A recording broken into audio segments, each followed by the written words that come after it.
Hello guys, welcome to our channel guiding angel Pooja. और आज मैं जिस टॉपिक पे बात करने वाली हूँ वो मैं स्पेशली लड़कियों के लिए बना रही हूँ।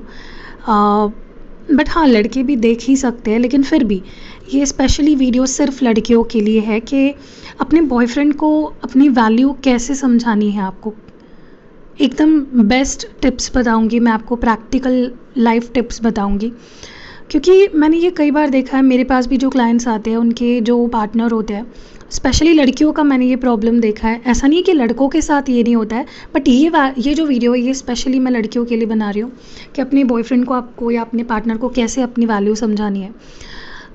सो मेरे पास ऐसे काफ़ी क्लाइंट्स आते हैं, लड़कियां जो बोलती है कि मेरे जो हस्बैंड है या मेरे जो पार्टनर है बिल्कुल मेरी रिस्पेक्ट नहीं करते हैं, मेरी वैल्यू नहीं करते हैं, बहुत फॉर ग्रांटेड लेते हैं मुझे। तो वैसे तो देखो, कुछ गलतियाँ आपकी भी है कि आप सामने वाले को अपने आप को ऐसा बिहेव कराने दे रहे हो, आप कोई बाउंड्री नहीं सेट कर रहे हो। सो मैं यही हमेशा बताती हूँ कि सामने वाला आपको कैसे ट्रीट करे ना, ये आपके ऊपर डिपेंड करता है। ठीक है। सो एनीवेज, इस वीडियो के अंत तक आपकी ये प्रॉब्लम सॉल्व हो जाएगी। आपको एक एक्शन प्लान मिल जाएगा कि आपको ऐसा क्या करना है कि आपका जो बॉयफ्रेंड है वो आपको इम्पोर्टेंस दे, आपकी वैल्यू समझे। सो अपने आप को आपको कुछ सवाल पूछने हैं। क्या आपका बॉयफ्रेंड आपको टाइम देता है? हमेशा आपको ही आगे होकर उन्हें मैसेज तो नहीं करना पड़ता। क्या आपका बॉयफ्रेंड आपको कॉल करता है या नहीं करता? हमेशा ये बताता है कि वो बहुत बिज़ी है? क्या आपका बॉयफ्रेंड आपकी वैल्यू नहीं करता? क्या उसके मैसेज का इंतज़ार करते रह जाते हो आप हमेशा? अगर ये सब आपके साथ भी हो रहा है तो आप बिल्कुल सही जगह हो। ये वीडियो आपको सही तरीके से समझा देगी कि आपको ऐसी क्या चीज़ें करनी है जिसके बाद आपका बॉयफ्रेंड आपकी वैल्यू समझे। ओके। सो सबसे पहले तो ऐसा क्यों होता है, इसमें आपको भी क्या नहीं करना चाहिए और क्या करना चाहिए जिससे कि ये प्रॉब्लम सही से सॉल्व हो पाए और आपको कोई टेंशन ना रहे, आपका बॉयफ्रेंड आपकी वैल्यू भी करे। ये हम इस वीडियो में बात करेंगे। जब आप किसी से बहुत प्यार करते हो ना और आपका पार्टनर आपकी वैल्यू नहीं करता, इसका सबसे बड़ा रीज़न है आपका सच्चा प्यार, आपका सेल्फलेस लव। तो आप कहोगे प्यार करना तो अच्छी बात है और सच्चा प्यार तो बहुत अच्छी बात है, फिर ये प्यार के कारण मेरा बॉयफ्रेंड मेरी वैल्यू क्यों नहीं करता, ये कैसे हो सकता है? तो मैं आज आपको बताऊंगी कि क्या रीज़न है और इसका रिलेशनशिप क्या है एक दूसरे के साथ। किसी को चाहना, सच्चा प्यार करना बहुत अच्छी बात है, पर जब आप सामने वाले को ये जता देते हो ना कि आप उसे बहुत प्यार करते हो, आप उसके बिना जी नहीं सकोगे, उसकी हर गलती आप माफ़ कर देते हो, तो आपके जो पार्टनर है ना, आपको खोने का डर ही उन्हें नहीं रहता। उसे लगता है कि आप उसे छोड़कर कभी नहीं जाओगे, चाहे वो कुछ भी कर ले। ये सबसे बड़ी गलती आप करते हो। जब आप उससे इतना प्यार करने लगते हो कि उसे खोने से डरने लग जाते हो, आप खुद ही उसे खोने से डरने लग जाते हो, उसे बार बार मैसेजेस करते हो, बार बार कॉल करते हो, बार बार उसे अपने प्यार का एहसास दिलाते रहते हो कि आप उसे कितना प्यार करते हो, तो भी उसे आपकी वैल्यू समझ में नहीं आती, तो उससे आपकी ही वैल्यू कम हो जाती है। ऐसा करने से एक ऐसी इमेज आपकी बन जाती है जैसे आप उसके काबिल नहीं हो। वो आपको किस्मत से मिल गया और उसका स्टेटस आपसे कहीं ज़्यादा है, मतलब वो उसका दर्जा आपसे ज़्यादा है, आप उसके सामने कुछ भी नहीं हो, और यही सोच उसकी बन जाती है। आप उसके दिमाग पे ये चीज़ें छाप रहे हो अपने बिहेवियर से। जब आप उसे ये बताते हो ना कि आप उससे बहुत ज़्यादा मिस करते हो, प्यार करते हो, तो उसे भी ऐसा लगने लग जाता है कि उसकी काबिलियत आपसे बहुत ज़्यादा है और आप उसके लायक नहीं हो, इसलिए उसे खोने से डरते हो। समझ रहे हो? आप उस व्यक्ति को भगवान बना लेते हो, भगवान मानने लग जाते हो। जैसे वो रूठ गया तो आपकी दुनिया ख़त्म हो जाती है, वो आपको छोड़कर चला गया तो आपका क्या होगा, आपको कोई और मिलेगा कि नहीं। जब आप इतना ज़्यादा उसके पीछे पड़े रहते हो तो वो आपसे परेशान भी हो जाता है। ये भी मैंने देखा है कि क्लाइंट्स के पार्टनर्स भी उनसे परेशान हो जाते हैं, और जो आपकी थोड़ी बहुत बात भी होती है ना, वो भी होना बंद हो जाती है। इन सब वजहों से आपके जो बॉयफ्रेंड की नज़र में आपकी वैल्यू है वो कम होने लगती है। सो अब क्या बात आई कि बॉयफ्रेंड को अपनी वैल्यू कैसे समझाए। इस वीडियो में मैं तरीके बताऊंगी आपको, ठीक है। अब ध्यान से सुनिएगा, अगर हो सके तो कहीं लिख लो और अपने सामने लगा लो कहीं पे, ठीक है। पहली चीज़, खुद को स्ट्रॉन्ग बनाना है आपको। ये सबसे इम्पॉर्टेंट पॉइंट है, इसलिए मैंने सबसे ऊपर रखा है। सबसे पहले खुद को स्ट्रॉन्ग बनाएं, अपने आप को इतना ना कमज़ोर बनाएं कि कोई भी व्यक्ति या उसकी याद से ही आप टूट जाए। जीवन की सच्चाई को स्वीकार करो, रियलिटी को स्वीकार करें कि जो भी होगा अपने आप पर विश्वास रखूंगी और हर मुसीबत का सामना करूंगी। आपको छोटी छोटी बातों से विचलित नहीं होना है, टेंशन नहीं लेना है। अगर आपको अपनी वैल्यू को बढ़ाना है तो हम यही कहेंगे कि सबसे पहले आप स्ट्रॉन्ग बनिए। जो लोग कमज़ोर होते हैं उनकी भावनाओं के साथ ज़्यादा खिलवाड़ किया जाता है, ठीक है। सेकेंड पॉइंट है, बीएफ के छोड़ जाने का डर अपने मन से निकाल देना। आपको बिल्कुल नहीं डरना है। जब आप किसी रिलेशनशिप में आते हो और आपके पार्टनर से आप बहुत प्यार करने लगते हो ना, तो आप उसके बिना अपनी कल्पना भी नहीं कर पाते। पर जब आप ऐसा सोचने लग जाते हो या ऐसा मन में बिठा लेते हो कि आप बीएफ को लेकर यानी अपने बॉयफ्रेंड को लेकर बहुत ज़्यादा सोचने लग जाते हो ना, और उसे ज़्यादा मैसेजेस कॉल्स करने लगते हो, बार बार अपने प्यार का इजहार करने लग जाते हो ताकि वो आपको छोड़ कर ना जाए। पर ये सब करने के चक्कर में आप अपनी वैल्यू कम करवा लेते हो और ऐसे में वही होने के चांसेस ज़्यादा होते हैं जिससे आप डरते हो। आपका बॉयफ्रेंड आपको इग्नोर करने लग जाता है और आपकी वैल्यू नहीं करता। आप एक बात को अच्छे से समझिए कि जीवन में हर रिश्ते का अंत तय है और जो सबसे कम चलने वाला रिश्ता होता है वो गर्लफ्रेंड बॉयफ्रेंड का ही होता है। मैं ये नहीं बोल रही हूँ कि सबके रिश्ते ख़त्म हो जाते हैं, लेकिन आप ऐसे बिहेव करोगे तो सच में ख़त्म हो जाएगा। आप इस बात को स्वीकार कर लो, एक्सेप्ट कर लो कि हर रिश्ता मेरे साथ आखिर तक नहीं जाएगा। और किसी को भी बहुत ज़्यादा अपना बनाने की कोशिश मत कीजिए, ना किसी को खोने से डरिए। जब आप किसी को खोने से नहीं डरोगे ना, तो आपके एटीट्यूड में एक अलग चेंज आएगा। और जब सबको ऐसा लगता है कि आपको किसी की ज़रूरत नहीं है, आपको कोई फ़र्क नहीं पड़ता किसी के जाने से, तो सब आपको खोने से डरते हैं, राइट। तो हमें यही तो चाहिए कि आपका बॉयफ्रेंड डरे कि आप कहीं उसे छोड़ के ना चले जाओ। तीसरा पॉइंट भी लिख लो, खुद से प्यार करना आपको। जब हम किसी से प्यार करते हैं तो उसके ख्यालों में इतना खो जाते हैं कि हम अपने आप पर ध्यान ही नहीं देते, और जैसे अपने आप को हम भुला ही देते हैं और हम खुद ही अपनी वैल्यू नहीं कर पाते, ना खुद पर ध्यान देते हैं। एक बात का आपको विशेष ध्यान रखना है, स्पेशली आपको ध्यान रखना है, आपको खुद को हमेशा स्पेशल बनाना है, बताना है, बनाना भी है, बताना भी है। जब आप खुद अपनी वैल्यू नहीं करोगे, खुद से प्यार नहीं करोगे, तो आप दूसरे से कैसे उम्मीद कर सकते हैं कि वो आपको प्यार करे, आपकी वैल्यू करे, आपकी रिस्पेक्ट करे। जब आप खुद से प्यार करोगे तो खुद पर ध्यान देने लग जाओगे, अपने आप को हमेशा स्पेशल समझ के खुद से प्यार करोगे, खुद की ज़रूरत को पूरा करोगे, अपने प्रायोरिटी को पूरा करोगे, जो आपको अच्छा लगता है वो करोगे, वो करने में समय बिताओगे, अपने लिए समय निकालोगे, ठीक है। फोर्थ पॉइंट है, बॉयफ्रेंड को अपने काम से ज़्यादा तवज्जो यानी कि प्रायोरिटी आपको नहीं देनी है। आप जो काम कर रहे हो, चाहे जो घर का काम हो या ऑफिस का काम, पूरी इम्पोर्टेंस आपको पहले काम को देनी है। ऐसा ना हो कि आपके बॉयफ्रेंड का मैसेज आते ही आप एकदम टूट पड़ो, सारे काम छोड़कर उससे कॉल पे बात करो, मैसेजेस पे बात करो। जब आप हमेशा मैसेज करते हो ना, अवेलेबल रहते हो ना जब आप, तो सामने वाले का रिप्लाई देते ही शुरू नहीं हो जाना है आपको, या सामने वाले का मैसेज आते ही आपको रिप्लाई नहीं शुरू नहीं हो जाना है कि मैसेजेस पे मैसेजेस कर रहे हो सामने वाले को, ठीक है। तो शुरुआत में ये सब चीज़ें ठीक होती है, स्पेशल फील करता है, बाद में उसके मन में ये बैठ जाता है कि आपके पास कुछ भी काम करने के लिए नहीं है, आप खाली बैठे हो, निठल्ले हो, आपके पास सिर्फ वही इम्पॉर्टेंट है, उसके अलावा कुछ नहीं है आपकी लाइफ में। सही बात है ना। अगर आप भी ऐसा करते हो तो आपने अपनी वैल्यू को बहुत ज़्यादा कम कर लिया है। आपको अपनी इस आदत को अभी इसी वक्त बदलने की ज़रूरत है।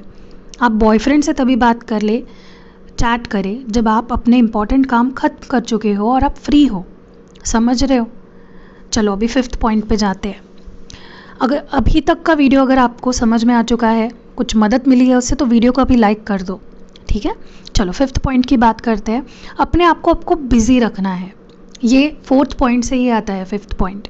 दुनिया में अपने आप को बिजी रखने के जितने फ़ायदे हैं ना, शायद उतने फ़ायदे और कहीं नहीं है। आप अपने बीएफ को अपनी वैल्यू समझाना चाहते हो ना, तो सबसे अच्छा तरीका है खुद को बिजी रखो। इसके लिए आप आपका काम कर सकते हो, खाली समय में आप किताबें पढ़ सकते हो या कुछ ऐसा काम कर सकते हो जो आपको पसंद है, जैसे खाना बनाना, साफ़ सफाई करना, सेल्फ केयर, ये भी कर सकते हो। जब आप अपने आप को बिज़ी रखोगे और अपने काम में बिज़ी रखोगे ना, तो उतने समय आप अपने बीएफ से दूर रहोगे। हो सकता है आपके बीएफ को आपकी वैल्यू समझ आने लगे, वो आपको मिस करने लगे, और अगर नहीं भी आती ना, तो आपको ये तो पता पड़ जाएगा ना कि आपका जो बॉयफ्रेंड है उसके साथ आपको रहना है या नहीं। देखिए, जो आपसे प्यार करता है ना, उसे आपकी केयर भी होगी कि कहाँ हो, कैसे हो, क्यों आप इतने देर तक ऑनलाइन नहीं आए, या क्या कर रहे हो अपने लाइफ में। सो इसी से पता पड़ जाता है। आप अपने करियर पर फोकस रहो, ये सब लोग बहुत ज़्यादा अवॉइड करते हैं। जिस एज में करियर पे फोकस करना, उस एज में बॉयफ्रेंड के पीछे पड़े रह जाते हैं। ये बिल्कुल नहीं करना है। अपने लक्ष्यों को पाने के लिए मेहनत करने लगो, और क्योंकि आने वाले समय में यही काम आएगा ना। आपका बॉयफ्रेंड कभी भी आपका साथ छोड़कर जा सकता है, और आप उसके कारण जितना समय ख़राब कर रहे हो, वो समय कभी लौट के नहीं आने वाला है। इसलिए हमेशा अपने काम लक्ष्य को ज़्यादा इम्पोर्टेंस दो, ना कि अपने बॉयफ्रेंड को या किसी और रिश्ते को। अपनी ज़िंदगी को बनाने में ज़्यादा समय लगाओ, ना कि अपने बॉयफ्रेंड को खुश करने में। बॉयफ्रेंड तो आज नहीं तो कल छोड़कर जाएगा, पता नहीं जाएगा नहीं जाएगा, जो भी है। पर अगर आपने अपनी लाइफ बनाने के लिए मेहनत की, वही टाइम लगाया जो आप अपने बॉयफ्रेंड को मैसेजेस करने में या मनाने में लगा रहे हो, तो वो हमेशा आपके काम आएगा। इसलिए हमेशा सबसे पहले इम्पोर्टेंस अपने काम को दो, अपनी ज़िंदगी को दो, उसके बाद अपने बॉयफ्रेंड या गर्लफ्रेंड को, ठीक है, जो भी है। चलो 6th पॉइंट की बात करते हैं। हमेशा आप सॉरी मत बोलो, झुको मत। वैसे प्यार करने वालों के बीच छोटी छोटी बातों पर तो लड़ाई होती रहती है, गुस्सा होना बहुत ही कम आम बात है। पर क्या हर बात आपको ही सॉरी बोलना पड़ता है, आपको ही मैसेज करके मनाना पड़ता है? अगर ऐसा है तो आपने ये बहुत ही बुरी आदत डाल ली है। क्योंकि जब आप हर बार झुकते हो ना, तो सामने वाला जो होता है वो ज़्यादा ही आपको झुकाने पे तुलता है। तो वो यही मानकर चलता है कि आप पहले सॉरी बोलोगे, मैसेज करोगे। पर ऐसा करके आपने वैल्यू बहुत कम कर ली है। ऐसा करने से आपका बॉयफ्रेंड कभी भी आपको सॉरी नहीं बोलेगा, और ना वो कभी अपनी गलतियाँ मानेगा, ठीक है। आपको मनाने की कोशिश भी नहीं करेगा, क्योंकि ये जिम्मेदारी तो आपने ले रखी है, ठेका ही ले रखा है ना आपने। अगर आपको अपनी वैल्यू बढ़ानी है, तो सबसे पहले आप हमेशा सॉरी बोलना बंद करो, और लड़ाई के बाद मैसेज करना भी बंद कर दो। ऐसा करने से आपका बॉयफ्रेंड कभी आपकी वैल्यू समझेगा ही नहीं। प्लीज़ ये करो, ये प्रैक्टिकल बातें हैं, ठीक है। सिर्फ अच्छी अच्छी बातें नहीं करूँगी मैं, जो चुभेगी वो बात भी करने वाली हूँ। 7th पॉइंट आपको थोड़ी सी अटपटा लग सकता है सुनने में, लेकिन आपको ये करना ज़रूर है, ठीक है। लोग आपको इसके अपोजिट बताते हैं, बट मैं बोलूँगी कि ये चीज़ करो आप। अपने एक्स या मेल फ्रेंड्स की तारीफ़ करो उनके सामने। देखिए, ये तरीका बहुत काम का है। इसको आपको एकदम केयरफुली करना है। अपने बॉयफ्रेंड के सामने अपने एक्स की तारीफ़ करो कि वो इस मामले में अच्छा था, ऐसा करता था, वो ऐसा करता था। या अपने किसी मेल फ्रेंड की आप तारीफ़ कर सकते हो कि वो बहुत अच्छा है, अपने आपके काम आता है, हेल्प करता है, ध्यान देता है, आपकी केयर करता है। ऐसा करने से आपके बॉयफ्रेंड को ऐसा लगता है कि आप सिर्फ उस पर ही डिपेंडेंट नहीं हो। दूसरे लोग भी आपके आसपास जो आपको समझते हैं, आपकी वैल्यू करते हैं, आपके सुख दुख में आपके साथ खड़े रहते हैं। और आपके बॉयफ्रेंड के अंदर ना आपको खोने का डर, इनसिक्योरिटी आ जाएगी, ठीक है। कभी भी अपने बॉयफ्रेंड के सामने लाचार, बेबस बनने की कोशिश नहीं करनी है। उसके अलावा आपका कोई नहीं है, हर काम में आपको उसकी ही ज़रूरत पड़ती है हमेशा, या ये एहसास दिलाने की ज़रूरत नहीं है। उन्हें ऐसा एहसास दिलाए कि आपके पास बहुत सारे दोस्त हैं, बहुत से लोग हैं जो आपकी केयर करते हैं, और आप उन पे भी डिपेंड हो सकते हो, ठीक है। चलो 8th पॉइंट की बात करते हैं। खुश रहना सीखो, सबसे इम्पॉर्टेंट पॉइंट। खुश रहने से सभी के सामने आपकी वैल्यू बढ़ जाती है। जब आप हमेशा खुश रहते हो ना, तो आपका आत्मविश्वास भी बढ़ता है, और आप दूसरों को भी अपनी ओर आकर्षित करते हैं। आप ही सोचो, ऐसा व्यक्ति जो हमेशा मुंह लटकाए घूमता रहता है, नकारात्मक है, नीडी है, चिपक के रहता है दूसरों से, ऐसे लोगों के साथ लोग रहना पसंद करेंगे क्या? उन्हें कोई भाव भी देगा क्या? नहीं, राइट। अगर आप भी हमेशा मुंह लटकाए घूमोगे, खुश नहीं रहोगे, तो आपका जो बॉयफ्रेंड है वो आपकी वैल्यू नहीं करेगा, ना वो आपको मिस करेगा, क्योंकि उसको लगेगा इसको फ़ोन करो, हमेशा रोती रहती है, हमेशा शक करती रहती है, हमेशा चिपकी रहती है, क्योंकि दुखी रहने वालों को सब तरस की निगाह से ही देखते हैं, उनकी सिंपैथी की नज़र से देखते हैं और उनकी कमी का कोई महसूस नहीं करता। हो सकता है आप अंदर से दुखी हो, उदास हो और आपका मन किसी से बात करने का ना हो, पर आपको दूसरों को ये मालूम नहीं पड़ने देना चाहिए। अगर आप अपने बॉयफ्रेंड से नाराज़ हो और उसकी वजह से आपका मूड ख़राब है, तब भी आपको ये बताना है कि आप खुश हो और आपको कोई फ़र्क नहीं पड़ता। इसलिए गर्ल्स हमेशा खुश रहो और लाइफ को खुल कर जियो। 9th पॉइंट है, बॉयफ्रेंड की सारी बातें ना मानो, ना भी कहना सीखना है। से नो, लर्न टू से नो। जब आप अपने बॉयफ्रेंड से बहुत ज़्यादा प्यार करते हो ना, तो आपके दिलो दिमाग से काम लेना ही बंद कर देते हो और जो आपका बॉयफ्रेंड कहता है वो मान लेते हो। अपना कुछ पक्ष ही नहीं रखते, अपना कोई ओपिनियन ही नहीं होता आपका। जो उसे पसंद है आप उसे अपनी पसंद बना लेते हो। बहुत गलत है। आपको आपके बॉयफ्रेंड की सारी बातें नहीं माननी है। जो आपको नहीं पसंद है ना बोलना सीखो। जैसे वो आपको मिलने बुलाता है और आपका काम अधूरा रह गया है ना, सब कुछ छोड़कर उसे मिलने मत जाओ, ना बोल दो। अच्छे से भी बोल सकते हो कि मेरा काम है, मैं ये पूरा इम्पॉर्टेंट है मेरे लिए करना, या तो हम बाद में मिल लेते हैं या तो कल मिल लेते हैं, क्योंकि वो उस वक्त फ्री है। पर आज ज़रूरी नहीं कि आप भी फ्री हो। तो समझो, मैं एक एग्जांपल दे रही हूँ आपको, हर चीज़ में हाँ हाँ हाँ नहीं करना है। तो चलो, अभी कंक्लूजन क्या है इस बात का। आपको बॉयफ्रेंड को अपनी वैल्यू समझाना है तो आपको अपने अंदर चेंजेस लाने पड़ेंगे। आपको थोड़ा स्ट्रॉन्ग और अलग होना पड़ेगा, तभी आप अपनी वैल्यू बढ़ा पाओगे। ठीक है? तो मैंने सारे तरीके आपको बहुत अच्छे से समझाए हैं। तो अब अगर आपको कुछ समझ में नहीं आता है तो आप मुझे कमेंट सेक्शन में पूछ सकते हो। ठीक है? सो या देखिए, मुझे बहुत बुरा लगता है जब मैं ऐसे लड़कियों को देखती हूँ। स्पेशली मैं लड़कियों को इस तरह से देखती हूँ, नीडी बनती है, डेस्परेट बनती है। मैं उसके बिना मैम जी नहीं पाऊँगी, मैं उसके बिना रह नहीं पाऊँगी, मेरा तो उसके सिवा कुछ है ही नहीं। अगर ऐसे रहोगे तो कोई आपकी कैसी वैल्यू करेगा यार, माय डार्लिंग। तो उठ जाओ, थोड़ा आंखें खोलो, स्ट्रॉन्ग बनो। ये वीडियो कहीं सेव कर लो, जब भी आप वीक पड़ जाओ ना, इस वीडियो को ज़रूर सुनना। सी यू इन नेक्स्ट वीडियो। बहुत ही अच्छे टॉपिक के साथ मिलेंगे। मैं सेल्फ ग्रोथ के भी टॉपिक्स लाऊंगी इस चैनल पे, तो चैनल को सब्सक्राइब ज़रूर करो। See you in next video guys, love you lot.